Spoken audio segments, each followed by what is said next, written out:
dog. Yeah, I knew you had it in you. Hey, look out! That boy's got werewolf written all over him. Actor Stuart Fratkin joins us today for an epic conversation. He played Stiles in Teen Wolf 2. I'm a huge Teen Wolf fan. Super excited, guys. Let's do it. Yeah, we ride.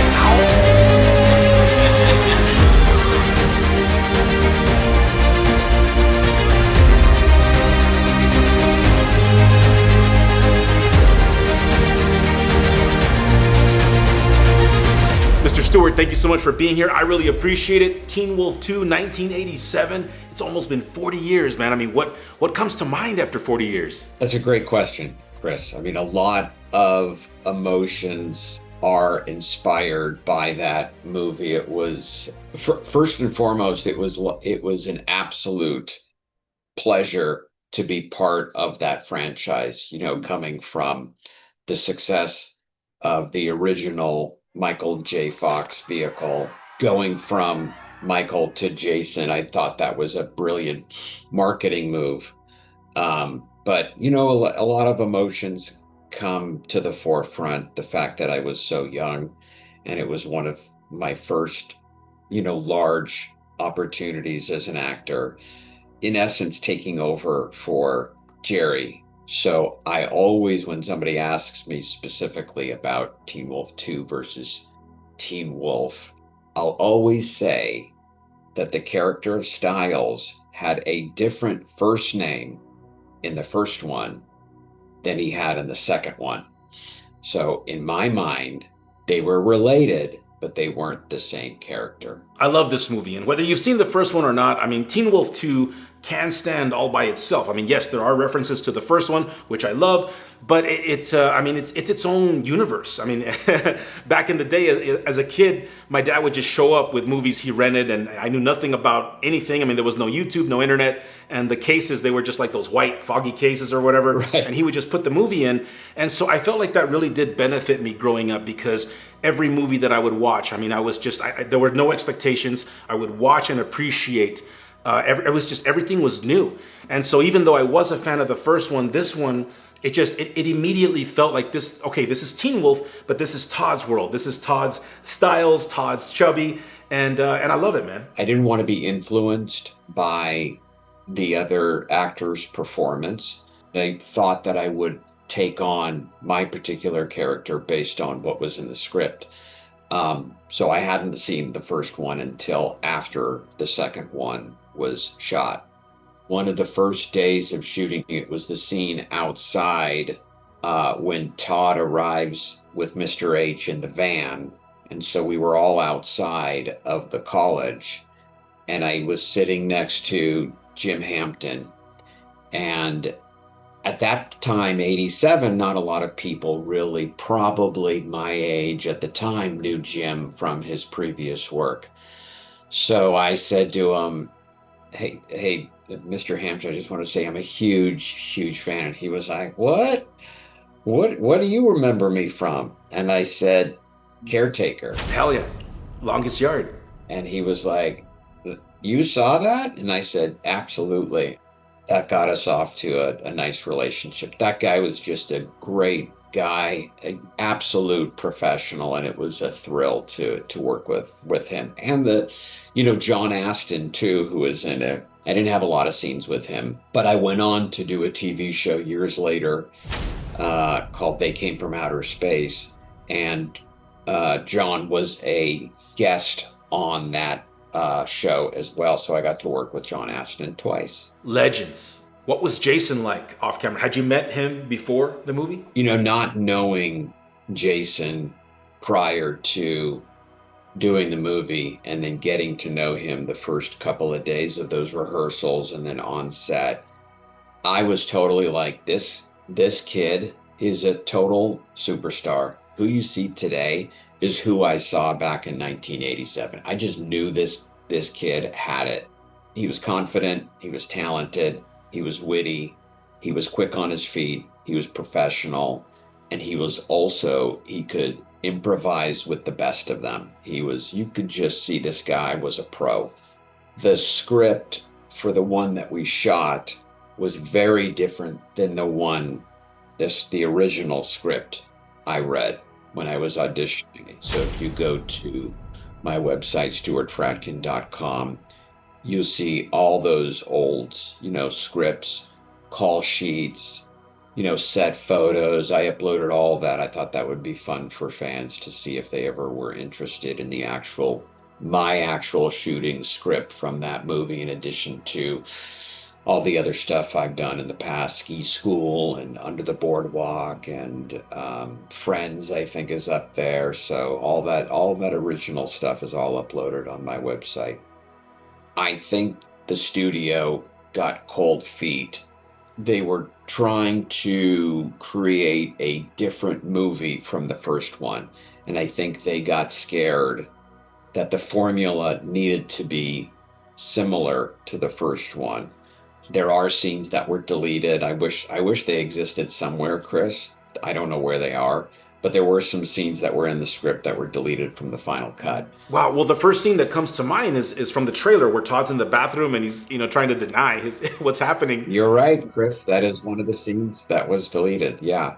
There was a scene where somebody puts dog food in front of our room, and then he dumps the dog food on Stiles. And Stuart, I'm a filmmaker. I do my own personal projects on the side, and I've always wondered, because Teen Wolf 2 has the longest montage or set of montage sequences, in a row. There's 4 of them.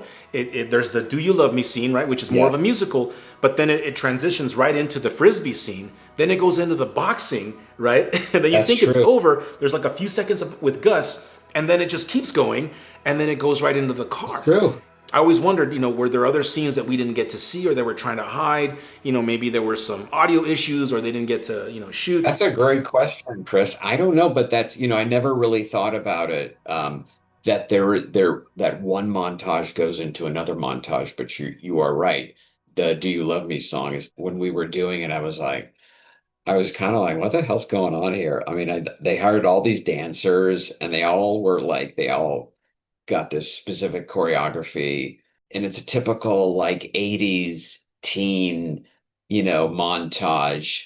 Yeah, that was the last thing we shot for the movie. We wrapped after that. Yeah, we've arrived. We were all just, trying to do our best to make a good movie and do the best job we could, and also have fun. When I watch it, I think about all the fun Mark and I had trying to improvise and come up with, funny shtick.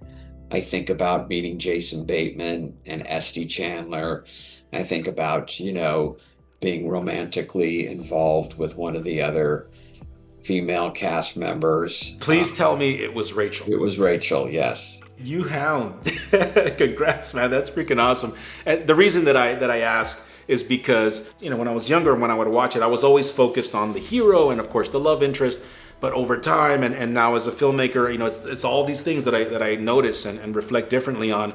And Rachel, she's a beautiful woman. It's just like, wow. Supermodel, man. So congrats. That's that's awesome. Thank you. Emily. Stiles. Yeah. Go away.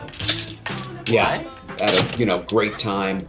She had a small part. Very bright girl. Very bright, and of course very beautiful.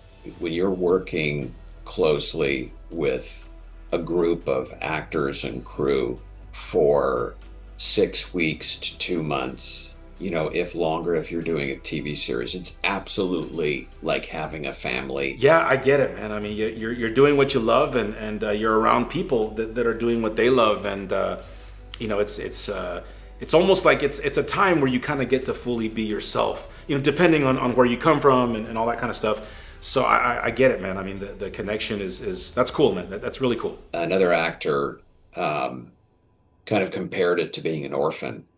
So when that project is finished, you become an orphan until you go on to the next project, and then you have a new foster family.